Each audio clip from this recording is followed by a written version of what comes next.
Welcome to the Reimagine podcast. Each week, give yourself 30 minutes and meet the people working hard to create the future of insurance today. Hi, this is Paul Tyler, and welcome to another episode of the Reimagine podcast. And today, we're going to have a continental conversation with a real interesting founder of insurance, actually, this very, very critical, especially here in the United States. So, Laura, do you want to do the intros? Yeah, happy to do so. It's great to be back, and I'm excited for today's conversation where we have Hadi Radwan joining us with Asteya. And I'm not even going to go into the intro because there's so much more here that we're going to dive into. So, serial entrepreneur, venture builder, angel investor, fellow podcast host. There's a lot to unpack, and I think that we should just jump in. So, for the benefit of our guests, please share with us the story of your business and what are you solving for? Tell us a little bit about yourself, and let's get to know you a bit. Thank you, Paul and Laura. It's good to be on the show. So we started Asteya a few years ago when we found out there's a pain point in the market that people don't know about. They think it doesn't exist, but it's there. And we found that there's an underserved market when it comes to what we call income insurance. So protecting your income against certain illnesses or sickness that allows you not to make money when you're sitting at home. So we introduced what is known in the US as disability insurance, and we rebranded it. We said, we're not in the business of protecting your disability. That's something very hard to avoid. But if something happens to you, you need to protect your income because that's what pays for your mortgage, for your children's expenses, for your lifestyle expenses, and even for the savings. And unfortunately, if you look at the statistics in the US, more than 50% of the population are living paycheck to paycheck.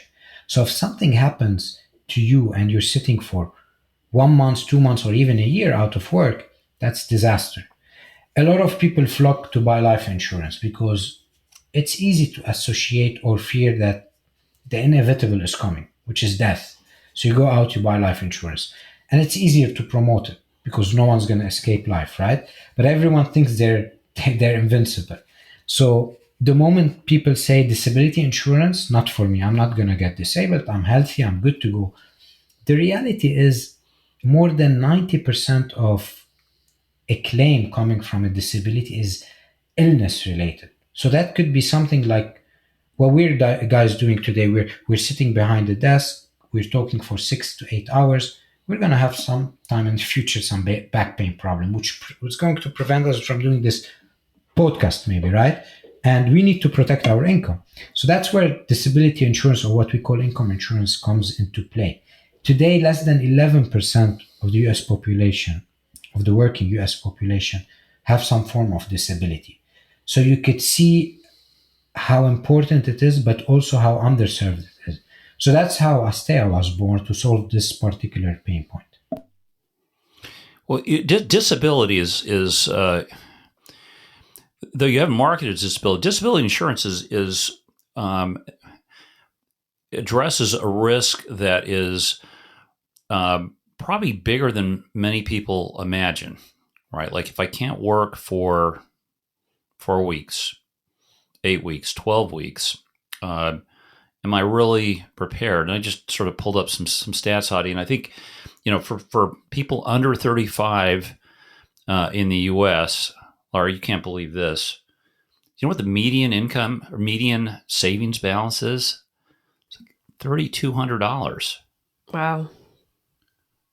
I don't know what the average rent is, for people in that age, assuming you own an apartment, Hadi, but that's, I don't know. Can people, and I'm sure you've looked at this, how long can workers actually live without a paycheck today in the U.S.? I mean, the statistics I have, and they keep changing, is if more than 50% are living paycheck to paycheck, even if your salary is $200K per year, if you're not saving, if something bad happens to you, you're in trouble. You're as in trouble as someone who is earning $1,000 per month and is not saving. It's just a different lifestyle expense. You might have more mortgage because you have a bigger house, but it's the same at the end of the day. And there's a lot of companies that are promoting financial wellness. But the reality is if the cost of living keeps on increasing, there's inflation, if your earning is growing substantially, not as high as it needs to be, you're still in trouble. So this is where insurance comes into play to protect for these outlier events. Don't consider your insurance as an investment because most of the time it's not going to be there's a return on the income. You're just putting aside a sum of money in case something bad happens to you. You're protected because if something bad happens to you, you're in real trouble. Now, in the U.S. market, what are the gaps? I mean, short-term disability insurance has been around forever. And we talk more about the market, how it's evolved over time. What was the gap you saw? So there's so many insurance products out there. You have car insurance, you have health insurance, life insurance, critical illness. You might name tens of them. If you're an employer, right, and you want to provide benefits for your employees, you go with the basics. You can say, I need to provide health insurance, maybe life insurance, maybe some critical illness. Eventually, what happens is the employer has a cost to bear. And they would say, I cannot bear all types of insurance. So they go for what people probably think they need the most. Health insurance is mandatory. They go with a certain plan. Some of these new startups, they start provide more benefits. They say, hey, we're going to match your 401k, or we're going to give you life insurance. But if you look at a little bit on life insurance, here's some statistics that I don't have a source to quote, but this is what I hear from the industry. If you buy term life insurance, and by term life there's a specific term, after that term, if you don't die, you don't benefit from the life insurance. Maybe more than 5 or 10% claim. So you see, it's a very profitable business for these insurance companies. It's easy to sell because you say, hey, you need a life insurance. You go to a bank, you want to buy a house, they say, we'll need life insurance. The reality is 4 out of 10 people get disability versus 1 out of 10 during their working career. So if you're a logical person, you would say, okay, it doesn't make sense for me to buy life insurance if I'm 4 times more likely to get disabled. Let me buy disability insurance. But because it's much easier to sell, it's less complex to sell a life insurance, whoever is selling that product would go with the easy one because their sales cycle is tied up in some form of commission to sell more of a product. They would go with the easier one. If I want to sell a disability insurance today, the majority of the carriers might take you roughly between 4 to 8 weeks to get a policy. And the way it's distributed today is through agents, and the agent relies on commission. So if it's going to take me 4 to 8 weeks to convert one sale, and life insurance is going to take me 5 days, okay, I'm going to sell 6 life insurance policies versus 1 disability. I'm going to go and push the other product. So this is the gap that I see in the market. There's a misalignment between the need and who's promoting it and the complexity of the product. Because there's so many terms that the average consumer would get lost with it. Say, okay, I don't know what a benefit period is. I don't know what a policy term is. I don't know what's a rider. I'm going to rely on my agent. If my agent is saying, you don't need disability insurance, you need life insurance, I'm going to go with life insurance because I trust the person who reads the fine print to advise me on what's the gap. So how does this work? If I were interested in purchasing some coverage for myself, how do I do it? Today with Asteya is quite simple. You just go to our website, you start an application, you put your personal information, your medical history, your lifestyle information, and then you get a final quote. If you like it, you put your credit card and you buy it. That's the easy way of someone who's informed. They can go to our website. We know 90% of people would go through an agent. So what we've done for our agents is we kept the process simple. We said, convince Paul or Laura that they need disability insurance. Look at their gaps, understand what's missing, and say, here's few products with a link. Click on it, go fill the application, put your credit card, e-sign, and get protected. So now we've eliminated the back and forth communication with the agent and the customer. We made it easier for the agent to sell. We made it easier and transparent for the customer to do everything with one communication and one clear link on buying the product. So interesting. I think your model is spot on. How important is the agent channel versus direct to consumer right now? Because we've seen a lot of insurtechs that started as direct to consumer pivot to the model you're describing. Both of them are very important. What matters in all of this is what's the cost to acquire the customer and what's their lifetime value for the carrier. Historically, 90% or 95% of all sales happen through agents. So if you look at the big carriers in the US, they don't have a big sales force. They rely on other agents to sell their products. And what they focus on is risk management.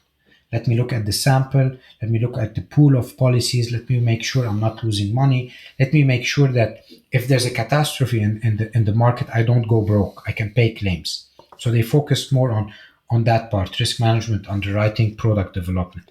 And then they left distribution for agents.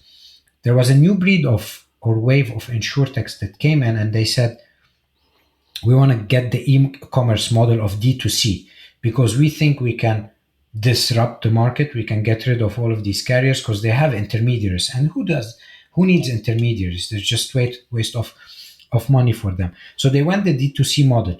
What they've done is they've flooded the market with marketing dollars and they started acquiring customers at a very expensive cost. They went to a Facebook, to a LinkedIn, to a Google ads, email marketing. And now the cost to acquire a customer has ballooned. And then they looked at the commission and they said, okay, if I want to recoup those money, I need to keep the customer with me for 5 years or 6 years. But the reality is because the switching cost in insurance is very low, brand loyalty is very hard to get. People with a discount or with a cheaper commoditized product would switch. So now you've acquired the customer. They left. Every customer you're buying is making you lose money. So what's the next strategy here? You would say, okay, if I was selling only life insurance and I got the customers on board, but they're buying only one product, I would need to wait for my renewal to happen to get another revenue stream. So they started introducing more products. So you've seen some of the public companies, they started with X, then they added Y, Z products. So they get more share of the customer's wallet to make sure to cover their CAC. Eventually, they found out that even this is not sufficient for me to make money. Actually, I'm losing money. Let me go back to the old model because it seems the other carriers are right. We cannot get rid of the agent. So most of these insurtech, they switched. So what happened to the market is now the value of the agent is higher than ever. What we've done at Asteya, we've understood this model since day one. And instead of competing with the agent, we've built tools for them. We said, hey, you're our partner.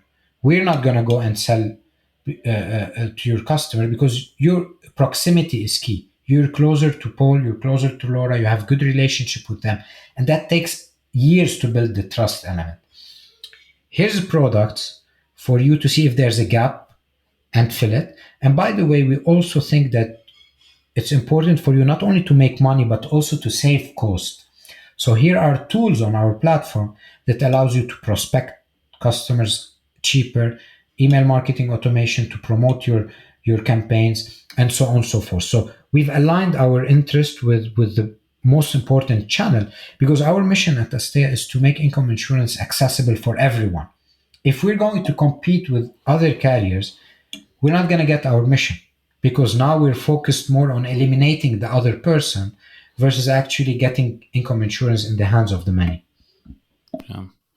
And I will just rewind the tape, Hadi, and challenge one assumption. Selling life insurance isn't easy.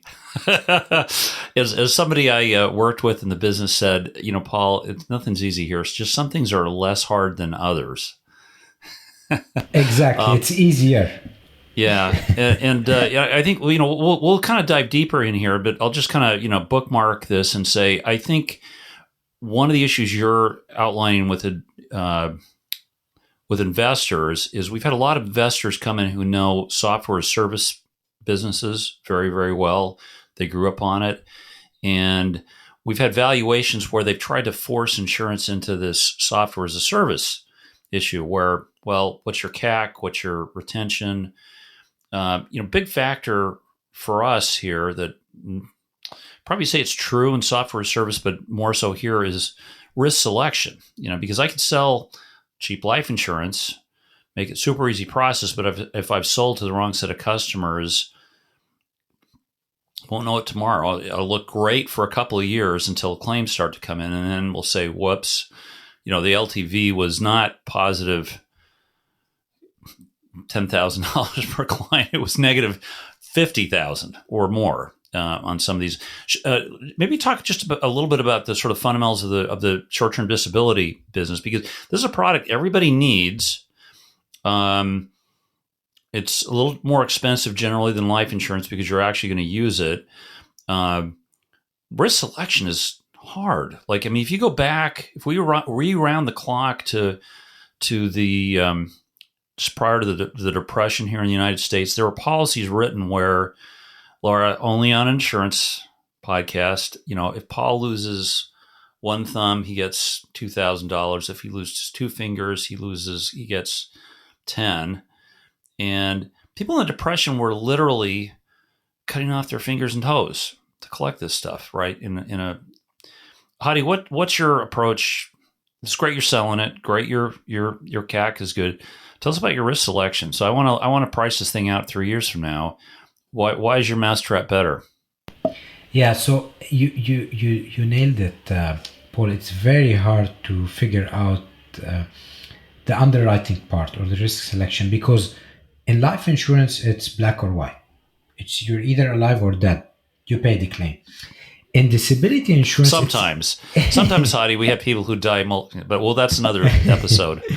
Yeah, in disability, it's gray. So you have, let's say, a condition like depression, which puts you out of work. It's a very hard condition, and I'm not belittling this, but some people abuse it because you could be depressed for 4 or 5 months, you get medicines, you can go back to work. Some people would say, you know what, I'm cashing this check. I have a benefit period of 5 years. I don't like my work. I'm going to stay at home and say I'm depressed. And you get the claim paid, but it's grayish, right? Your loss ratio goes up because you have people like this. How is that preventable? It's not. And that's why insurance, you're subsidizing bad risks with the good risks, right? You're making sure to have good selection, not perfect selection, and the claims that come, you subsidize them out. In the late 80s, so many companies went out of business. They just said, we don't want to sell disability insurance. The loss ratio is huge, specifically short term, which you mentioned. And for me, short-term disability is a loss leader when it comes to a lot of carriers, because they would say, you know what, I'll get the premiums in, I'll get the customer relationship, but they need something else. They would need car insurance from me, they would need health insurance, they would need life insurance. I'll make money right there. So it's like a loss leader for them. Currently, Asteya is not a carrier, so we do not carry the risk ourselves. We're actually an MGA. We do everything the carrier does except carrying the risk on our balance sheet. But it's in our best interest as an MGA to write the proper type of risks because we get remunerated for it.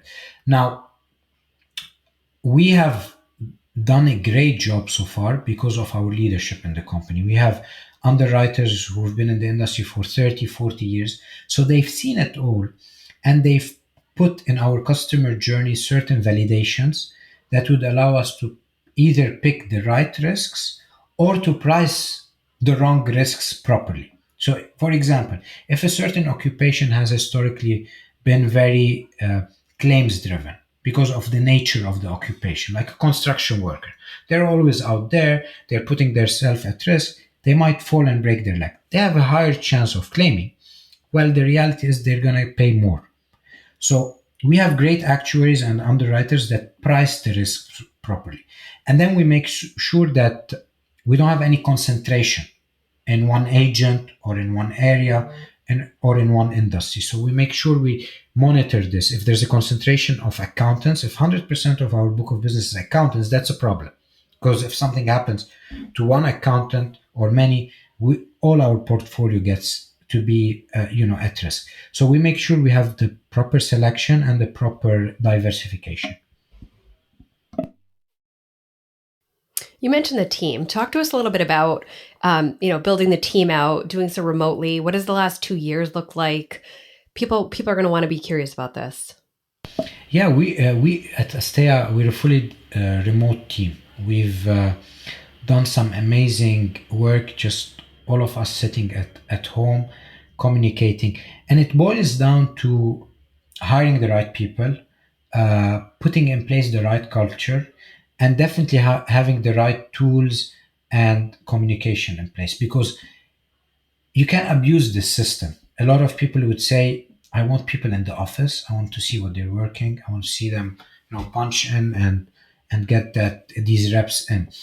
For us, we don't think this way. We think that the framework I follow is employees come first, customers come second, and then stakeholders or stockholders. And the reason I do this is the customers are always right. They're very important. But if the employee is not happy, customer support is not good. And then the customer will not get what they want. They would leave the company, would go to another place. And then eventually it would trickle down to the investor who puts money in the company and then suddenly sees, oh, no one's buying my product. So why is that? So we focus a lot on the employee, and we like to make sure that they're motivated, they're happy, they're doing their job because they like to do their job. It's not like they're here to collect a paycheck. The second thing is culture. So it's very important that people, what I define culture is what are people doing when you're not in the room. So if I'm not behind my screen or calling people or getting a monthly report or having a team, let's say chat, I want to make sure that they're very transparent, committed. If I'm never in the company, they still continue the mission. So we make sure that we find people who like the culture, who are not here to collect the paycheck. And then finally, it's all about communication. We're doing this podcast, we're behind screens, right? We've never met each other, but there is some form of, connection because we've chatted, we've connected on a personal level. And then at the end of the day, if I'm open with the communication, you feel that, okay, this is a person I can talk to, not only about work, but also about my family. If I'm in pain, if I'm having some bad days, can I pick the phone and not get judged on that? Can I not be treated as an employee only, but also as a friend? So this is very important when it comes to the people we hire. And we've had very little churn in the past 2 years. Most of the people who work with us are still with us. If you go to Glassdoor, we have 5-star from most of our employees. So we don't ask them to do that, right? They do it because they like to do it, and we want to continue this. So remotely has worked tremendously well for us because we promote work-life balance. I want to make sure as an employee, you give enough attention to your family and to your work, because your family are the other part of the time you spend with them. You don't want that broken, and you don't want your work broken as well. So it's important that people who are working remotely have the flexibility to take their kids to school, to go shop, to do their workout during the day, and then come back and get the job done. We don't micromanage. We're more of a key result driven organization. Here's your goal. Here's the key result that we'll be measuring you on. Here's when we expect you to deliver it. Just go and do it. You want to do it today? You want to do it in 5 days? It's up to you. Yeah. Now, I will say, from the outside, this is working. Okay, you raised $10 million in a Series A, middle of COVID 2021. How many states are you actively selling short-term disability in? All 50 states or in the U.S.? So we have multiple products in the organization. We have a product that's in all 50 states. We have a product that's in 35 states. And the short-term disability insurance, which is going to be live end of next month, is going to be in all states as well. So we have practically all the types of product that cover your income bracket. So if you're someone who earns between 20K and 50K, we have product for you. If you earn 10 million, we have a product for you. So we tried to figure out the income bracket and also the timing, short term and long term. Okay, and just to poke a little farther, you're coming to us live from Beirut. This is not Yes. Beirut, New York. This is Beirut, Lebanon, for our listeners. How many continents do you have employees in right now? Do you know that, or is it? I should know that. I should know that. So we're in Europe, in the US, and in Asia, between the Middle East, Turkey, Dubai. We have multiple of people running. We're now around 67 people. So quite very international. And we're covering, I think, 18 hours of time zones. So if Laura and I were employees of your company, just go tell us a little bit more. Like, what does a week feel like? Is it engaging on video? Is it when do our days start? When do they start? How do you adjust? For time zones and remote work. Yeah, I'm not big on meetings. I like to let people do their work. I have my calendar open for anyone virtually to connect with me. They just go in, pick a time. I share with them all my contact details, even my WhatsApp, so they can call me at 10 a.m. And I just tell them, here's the vision, here's the strategy, here are the different way we want to achieve our mission. Tell me what to do, because I'm hiring people who are more smart than me. I want to make sure that they tell me what to do. And then we do weekly cadences with our sales team, marketing team, product team, engineering. They update me how things are broken. And I'm a firefighter in the company. I just remove bottlenecks. I move things along the way. I'm no longer someone who's doing financial modeling. I used to do it for 10 years. Now I just say, okay, you know what? This is the mission vision. This is the budget. This is the cash flow position today. Let me know what I should do. Let me know what sort of impediments there is. And then I take the big decisions. But more importantly, if there's failure in the company, I make sure I'm the first to blame. There's no blame in our company. It's a culture of no blame. We try to say, if something bad happens, that's good, because it's a privilege to make mistakes. If you don't make mistakes, it means you're not working. So it's a privilege. We make mistakes, we fail, we learn from them, and then we go back and say, here's what we could have done better. This is what we should do next. If a similar situation occurs, here's how we can avoid that cost for later on. So it's very important as well to keep those cadences, keep the open communication channel. We use Teams, and everyone who's online is reachable, irrespective of the department. I like a flat organization, so you don't need to go through me for every decision. I'm happy if you ask me and tell me, hey, what should I do here? I'll help you, because I have a 360 view of the organization. But I consider myself more of a firefighter. This is what I tell people. If you have problems in the organization, things are not moving as they should, I'll step in. Other than that, you know what to do. So I have to call out your Instagram account. It's actually a lot of fun to look through. I mean, there's references on here all over the place. Dude with a Sign, you have Bridgerton, you have Little Miss. There's a lot of I would say millennial and Gen Z. Is that a key market that you're focusing on? Because between the website and the Instagram, it's very, very engaging. So the interesting thing is, originally we had the idea of a hybrid model, whereby we need the agents to sell because they understand the needs of the customer. But at the same time, we want to build a D2C brand so that if someone comes to our website, we can help them get educated on why they need it. So if you go to our website, you see it's very modern. It's talking to the new generation. If you think about it, Laura, the new generation like to go online, research, check Google, figure things out, and then compare and then take a decision. The older generation, they do it differently. They would say, I don't have time for this. Let me call my friend who's an insurance agent. He's going to tell me what to do. So we've married that hybrid model. If you want to do the research, we're going to talk to you in your language. If you go to an Instagram, you'll find what you need there. It's entertaining, it's fun, it's modern. If you want to go to the agent, well, the agent knows what to do because we gave them the tool as well. So that's the idea behind how the branding works.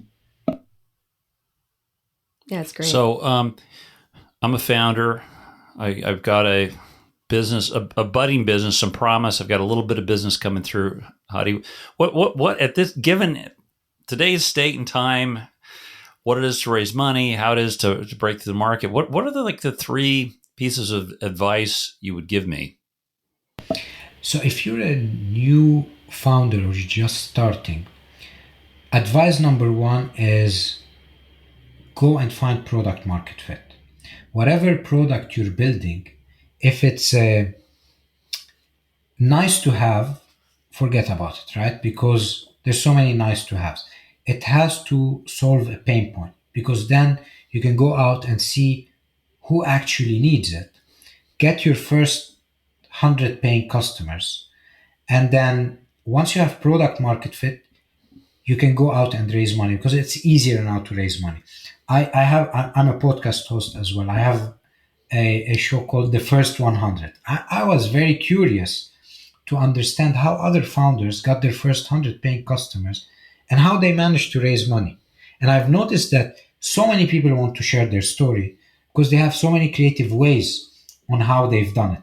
But the reality is that 0 to 100 is very hard. It takes a lot of work. It takes a lot of patience. It takes a lot of grit and perseverance. If you pass that phase, then a lot of investors out there, they invest in the person sometimes. Most of the times, they invest in the person, because if you invest in someone who has the ability to pivot or the perseverance to fall and then stand up again, then they would say, okay, my money is safe. Even though 1 out of 10 would only succeed, it's still a safer bet than just putting the product. So first advice is product market fit. The second advice is learn how to sell. Go out, get the product, sell it yourself, talk to the customer, because sometimes we make assumptions that we think are good for the customer, but the customer doesn't think this way, because there might be a pain point, but how they buy it is different than what you think. Or you might promote it in a certain way, but this is not a channel that they go to. So it's important that you learn how to sell. Go out, read books, try it yourself. Don't be afraid of rejections. I got rejected 200 times from investors, right? I have a thick skin now. I know how to pitch. I know what works, what doesn't work. It's a form of selling.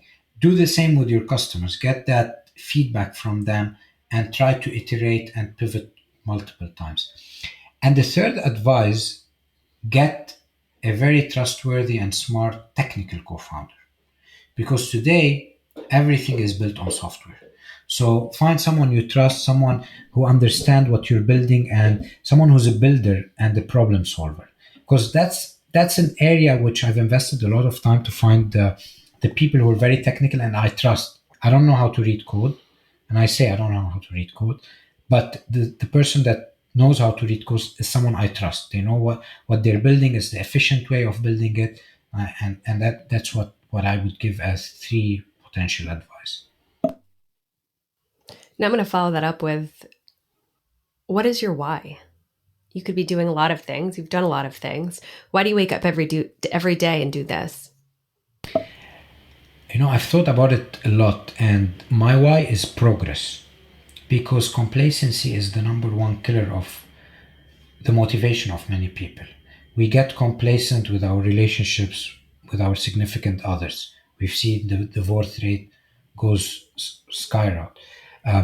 We get complacent with our people. They leave us. We get complacent with our business. We lose our customers. So for me, the number one why is progress.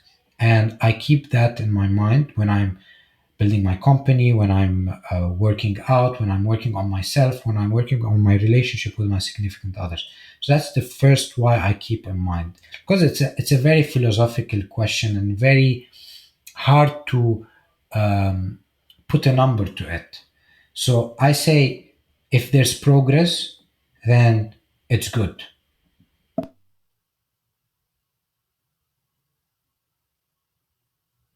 Hadi, thanks so much for your time. I'm glad Thank we you connected. for having me, Paul and Laura. Yeah, the universe brings us together in interesting ways, and it's a pleasure to meet. Good luck on your business.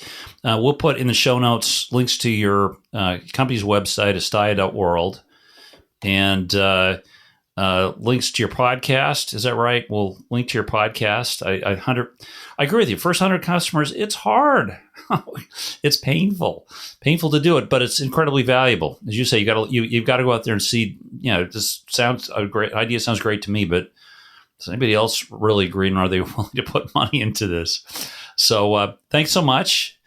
And listen, to our listeners, join us again next time for another episode of the Reimagine Podcast. Thanks.